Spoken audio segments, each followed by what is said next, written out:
Greetings and salutations, loyal viewers of this channel. Today we're going to talk about something that happened with Eric Adams and a woman who was upset about rent increases in the city of New York in rent-stabilized units. But we're going to talk about TYT's reaction to this because I genuinely saw this headline, saw this video title, and thought, for the first time in a long time, we might actually get a good take because Ana Kasparian is back from vacation. Ana, as we've talked about on this channel more than a few times, has started to really see some of the issues with the left-wing progressive narratives surrounding identity in particular, and I wanted to know what her take was, and for the first time in a long time, I didn't know what direction they were gonna go in. And if you're watching my videos, if you're watching my commentary on her evolution over time, then you'll know that Ana Kasparian, while not becoming a red pill conservative, while not joining Daily Wire anytime soon, like not smart people say from the left and from the right on the internet.com, has moved a bit on some of these social issues, on the way that she wants to cover particularly divisive topics. She's also become more left-wing. So my guess going in was that Ana Kasparian was going to side with the rent stabilization activists over Eric Adams and call out how people tend to deflect using racial topics, because that's where she is right now at her point in life. And honestly, I think that's a good thing. Now, before we get into that, I just want to say thank you to everybody who signed up over on actualjusticewarrior.com/join. Give me the money. Give me the money, okay? And thank you to my listeners on Apple, Spotify, and Google's podcasting platform. New York City Mayor Eric Adams implied that an elderly white woman who had an important question to ask about unaffordable rents was speaking to him in a racist manner. In fact, he compared her to a plantation owner after she raised concerns about unaffordable rent. So I'm happy to say that right here from this intro, I knew the direction that Ana Kasparian was going in this segment. I knew that she was going to back up the woman who's talking about rent stabilization, and this is because Ana Kasparian, despite the fact that she's more open to talking about issues with people on the right, she doesn't want to promote these kind of divisive politics where you just call everybody racist, sexist, transphobic, or whatever, has significantly moved more left economically. So when we're talking about rent stabilization versus Mayor Eric Adams calling this woman racist,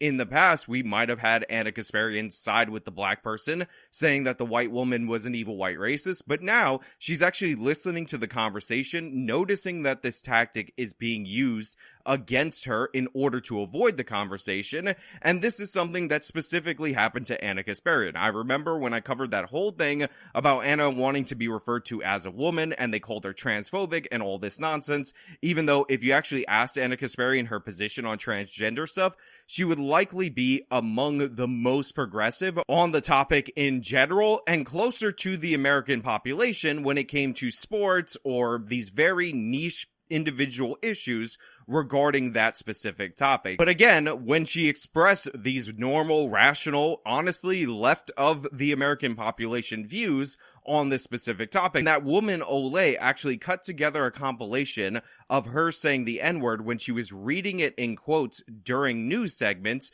to smear her as a racist, because if you dare divert from the progressive orthodoxy, they will smear you in the most vicious ways. So now Ana sees this, sees Eric Adams using a very similar tactic that was used against her in a completely unfair way, and she's addressing the issue. Now, she gives some background. I'm going to give a little bit more context to the background because I live in New York City. I know people who are in rent-stabilized units, and there's some things that Ana doesn't clarify to my liking, so let me do that so I can buttress some of her points.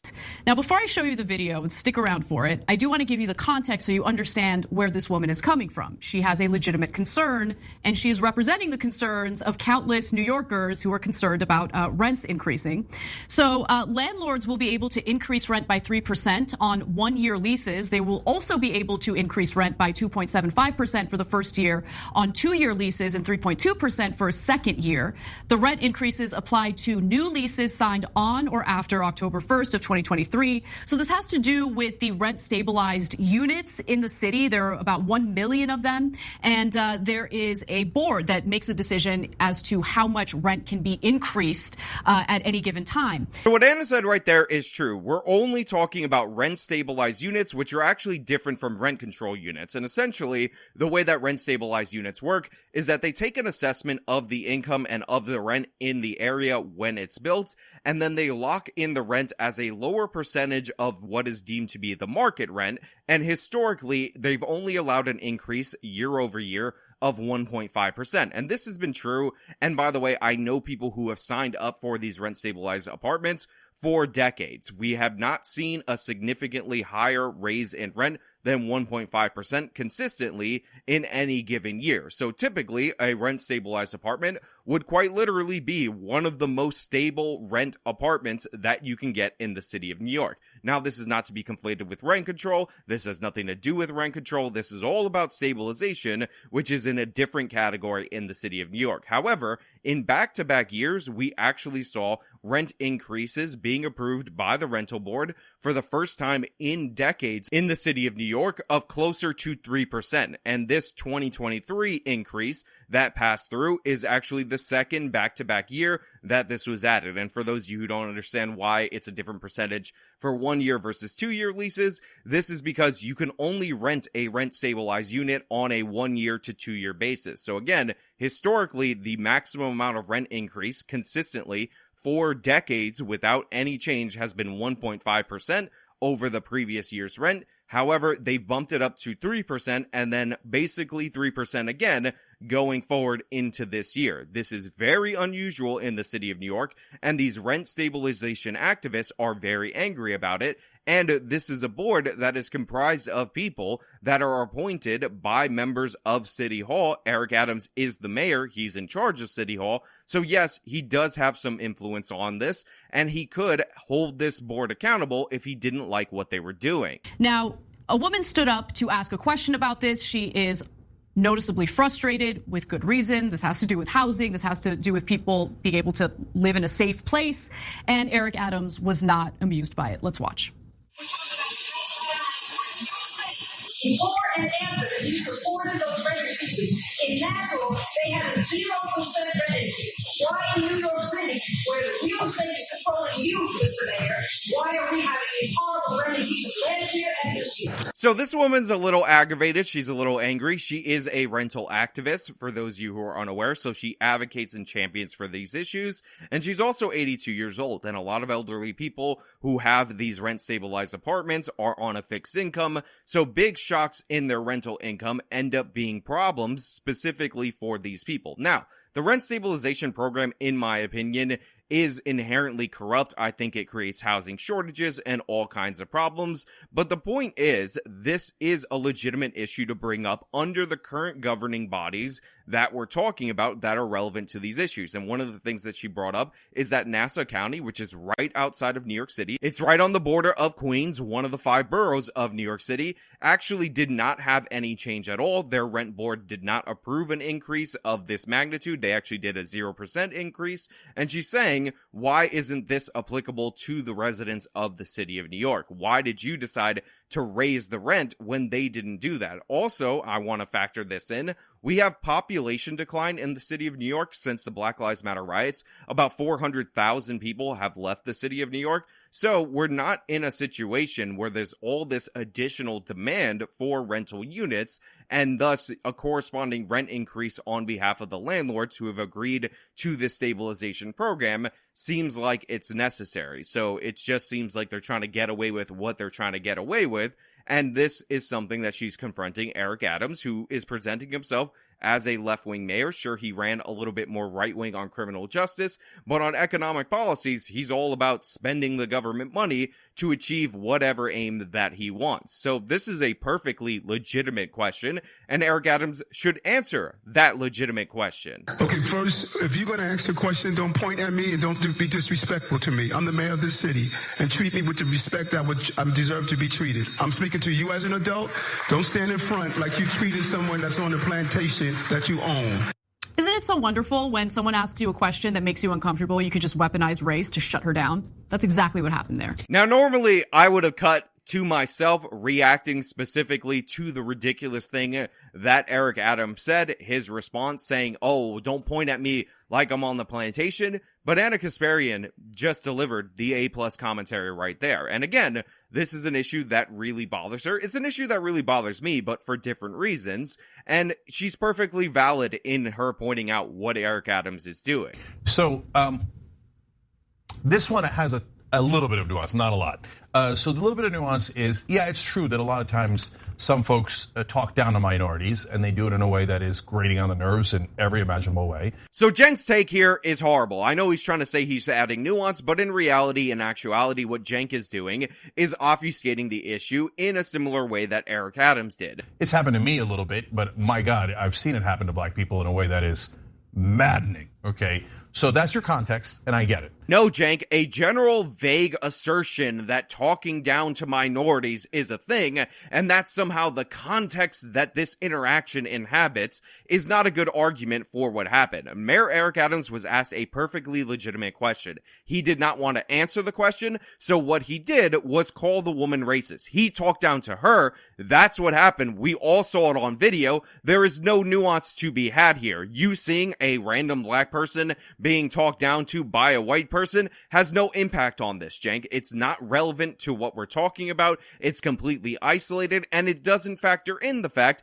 that Mayor Eric Adams just used his race as a way to talk down to a woman, specifically to obfuscate a legitimate question. If there was anything illegitimate about this confrontation, then you could point that out, but you didn't, so you just appealed to a broader context of where minorities are being talked down to by the evil white racists. Wow, evil white racism. Eric Adams is wrong here, but you know what? He's also kind of the victim of evil white racism, evil white racism. At the same time, when you become a representative of the people, you must be accountable to the people. And you can't just say, oh, okay, you've got a problem with rent. How dare you talk back to me? I deserve respect. Nah, okay. And to me, put aside the race thing for a second. The whole concept, and it is pervasive in America, that politicians deserve a lot of respect.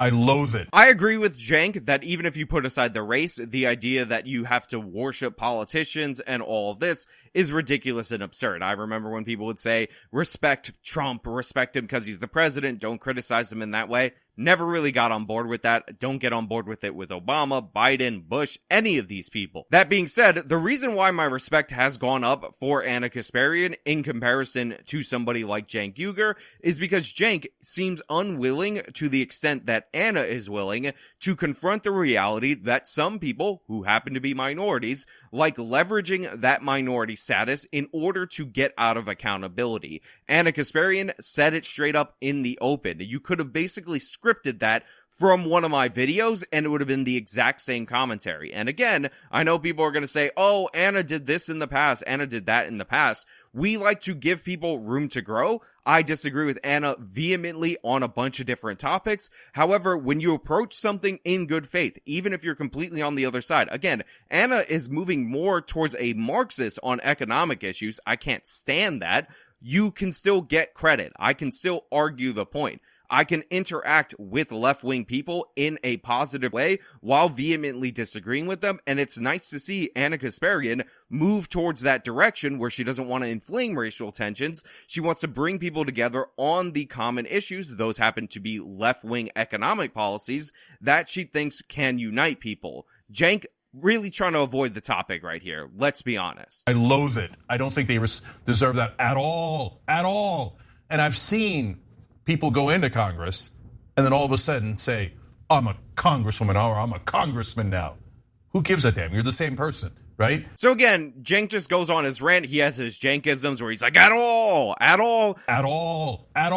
It's all fun stuff. I enjoy it. Alf Benny will be sure to mix this up, mash this up in his TYT mashups, which are very entertaining, and I highly recommend you watch it. But in terms of substance, in terms of the substance of the issue, which is how Mayor Eric Adams obfuscated criticism, Cenk isn't really addressing it. He's being very vague. He might be referencing Alexandria Ocasio-Cortez in the discussion where he mentions Congresswoman and how she acted post being elected versus saying that you have to make people uncomfortable when she was running for Congress. But honestly, I don't think this commentary adds the value that Ana Kasparian's commentary added. And again, you gotta judge a tree by its fruits, and Ana Kasparian's fruits, pretty impressive. I'm on board with this. So he claims that, you know, he has nothing to do with the decision that was made by the Rent Guidelines Board, that he has absolutely no say.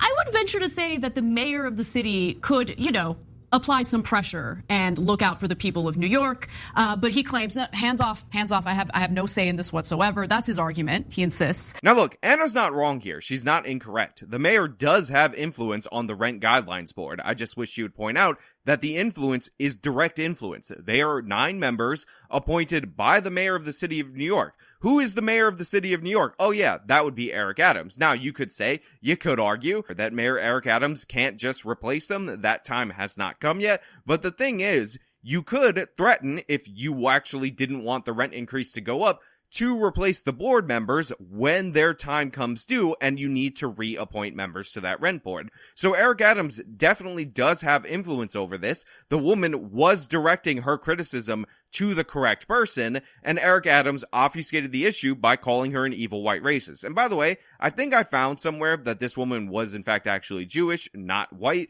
and she actually fled the Holocaust, or her family fled the Holocaust. But yeah, this woman was a Jewish woman, so, you know, she could have claimed that Mayor Eric Adams was being anti-Semitic, but instead, she just argued the issue in good faith against a bad faith acting mayor. Now, Ana Kasparian cites a study that says the affordability crisis hit peak in the year 2021. I'm gonna assume this had something to do with the shutdowns related to the pandemic and all that, and the fact that this isn't really mentioned, that this is not put forward, that people weren't able to pay their rent when New York City shut down their jobs, New York State shut down their jobs, to me, a little bit deceptive, but I will say, I, here, Actual Justice Warrior, 200 and almost 70,000 subscribers at the time that you're watching this video, make a good living. I don't make any bones about it. I'm in the upper echelon of earners. My fiance, going to law school right now, a good law school. She plans to graduate. She should make a good amount of money. We are so far away from buying a house in an outer borough, it's comical.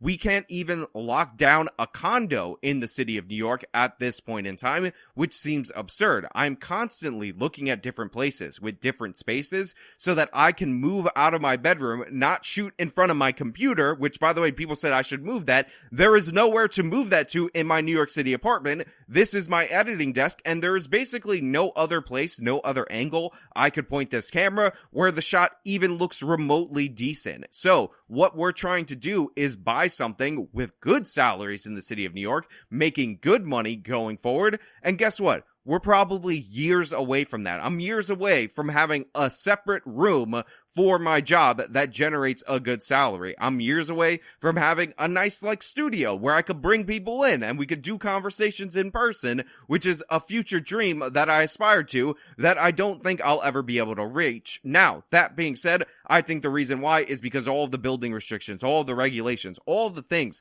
that make it so difficult to just lay down a foundation in order to build the units necessary in order to have rents go down in the city of New York. Ana Kasparian's going to disagree with me. She's going to get into more of the rent stabilization system, but I think the proof in the pudding is in the taste. And in the city of Houston, the 4th largest city in the United States of America, one of the fastest growing cities in the United States of America, they have no zoning laws. And it's one of the few major cities, in fact, one of the only major cities, because this problem is so severe across this country, that are seeing rapid population growth, and yet income outpaces the price of housing. It is undeniable by the facts, by the evidence, by the examples, that all of these rules and regulations, and you could charge this much at this period, you could build these units as long as you build these units, they have to be this size, this shape, this lot, and all of that, drive prices up. And if you want prices to come down, you need to cut this red tape in order to do so. Listen, people are working their asses off in this country, okay? Working overtime, long hours, barely making enough money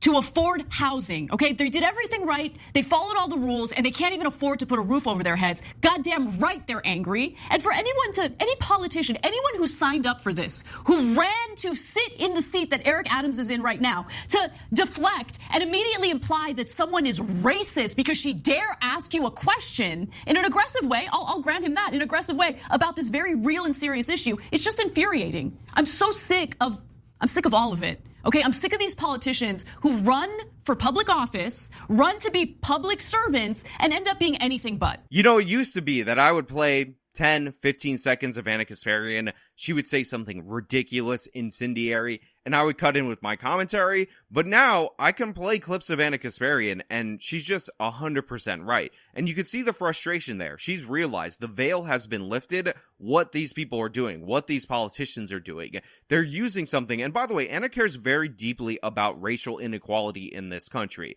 If you don't think that Ana Kasparian wants to help Black Americans, Hispanic Americans, marginalized people as a whole, you're dead wrong. Those lefties that are strawmanning her as if she's become basically a neo-Nazi, absolute mad people, should not be taken seriously in any regard. So she's realized that people like Eric Adams use these issues to undercut the policies that she likes. They not only cause Democrats, the only party that's going to even come close to fulfilling the promises that she wants implemented into policy, electoral prospects, because this is toxic to the general American population. But in this specific instance, Mayor Eric Adams is using this specifically to undercut criticism of a policy that Ana Kasparian is also against. He's weaponizing race, even though he's in the position of power, against this woman, even though Eric Adams happens to be 100% lying on the issue. He said he has no power over this. The 9 board members are appointed by the office of the mayor of New York. Even if he can't replace them all immediately, he could say, you know what? When your appointment time comes due, I'm not going to reappoint you. I'm going to change up the system. But he's not doing that because he has no interest in doing that. Eric Adams has signed on the dotted line for this. And Ana knows it. Ana can see it. And she's frustrated. And she's not saying everything that she wants to say right here. She holds herself back. It's just infuriating. I'm sick of all of it. But you can tell what's under the surface. You could tell she's dead on accurate here, at least from her point of view. And again, what I appreciate more than anything else is honesty. Whether you agree or disagree with me, you giving an honest analysis, you giving a fair analysis, you realizing what's happening, what's dividing the country, you trying to make changes when you acknowledge past behavior. And that's what Ana's doing. And that's why I'm going to put out videos supporting her in this regard. Yeah. So look, a lot of times in my life, I have gotten either subtly or over the top overtly, you don't belong here. Okay. So I know how that feels. I know exactly how that feels. So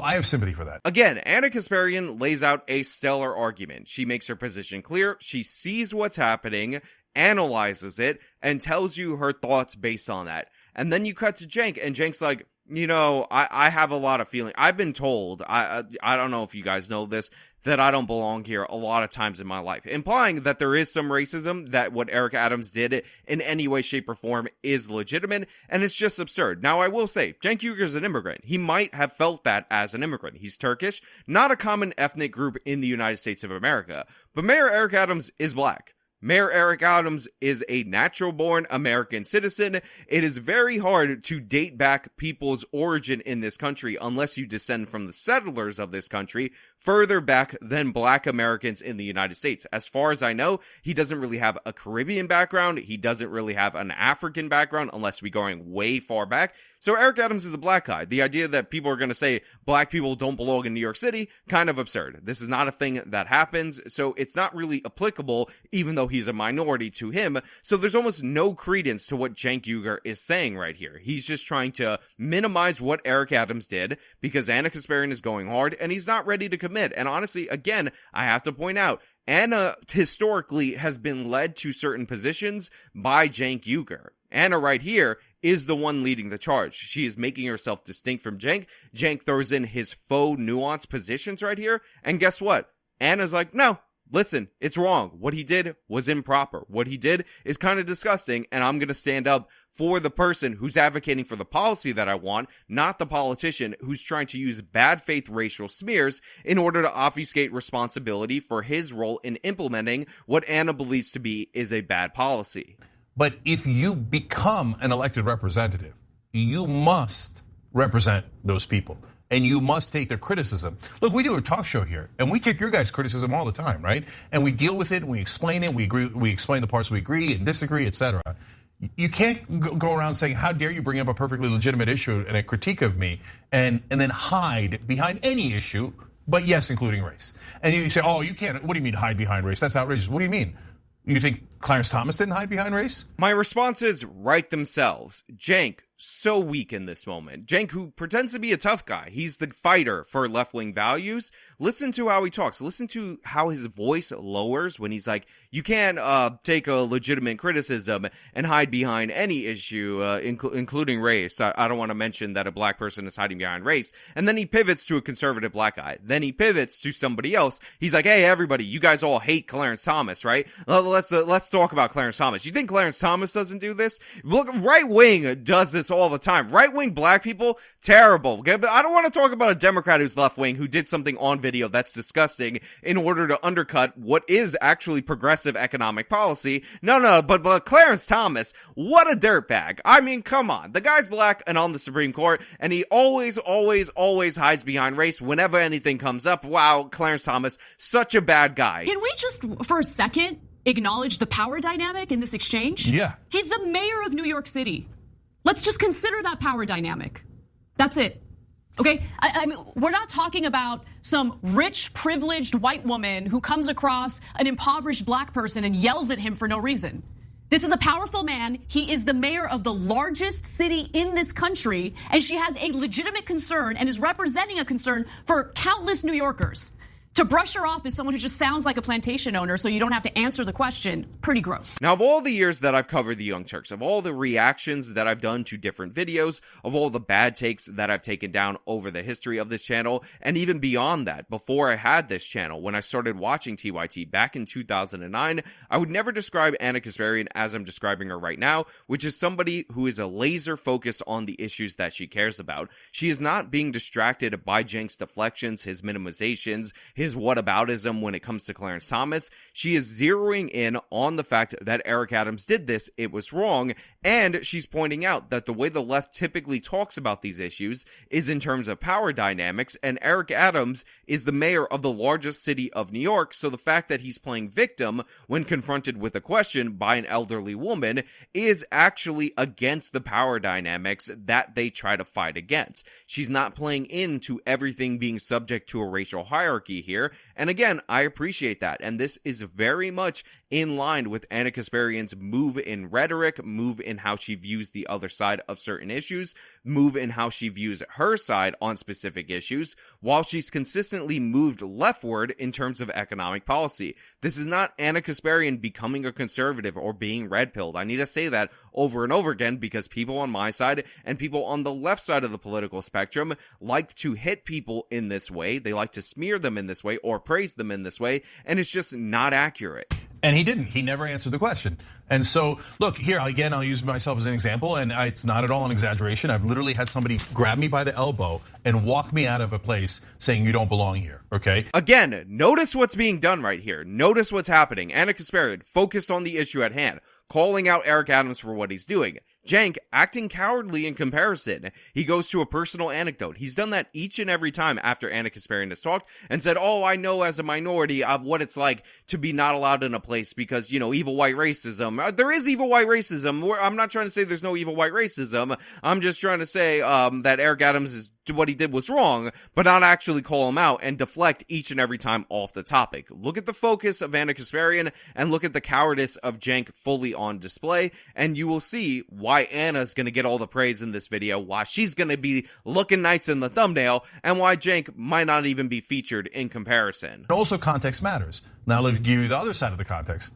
Every mayor of New York City is pointed at and yelled at.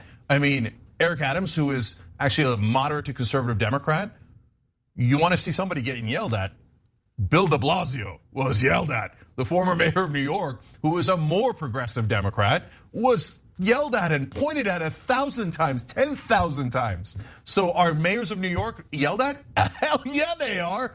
I mean, come on, it's comical. It's comical. It's New York City. So finally, Cenk Uygur makes a good point. We're about 8 minutes into the video, and of course, this is the obvious point that we're New Yorkers. We yell at our politicians. We yell at our mayors. We make fun of them. We get in their face. Michael Bloomberg, people got in his face over the fact that he wanted to ban salt, large sodas, and all that nanny state nonsense that he put forward. Bill de Blasio, one of the worst mayors in the city of New York's history, people got in his face because that's what you do. Bill de Blasio was a guy who tried to make his wife the part-time mayor or the co-mayor. I have no idea why Democrats try to do this, where they try to install their wives in legitimate positions of power in government. We voted for you. We didn't vote for your wife. If she wanted to be mayor, guess what? She can run for mayor on her own. By the way, she also misplaced $800 million in the New York City mental health thing. So anytime they talk about mental health spending, I always think about that specifically and how that money was wasted. And we basically have no receipts for how she spent it. But yeah, to the one good point that Cenk made here, which of course had to be preceded by weakness, by obfuscating from the issue,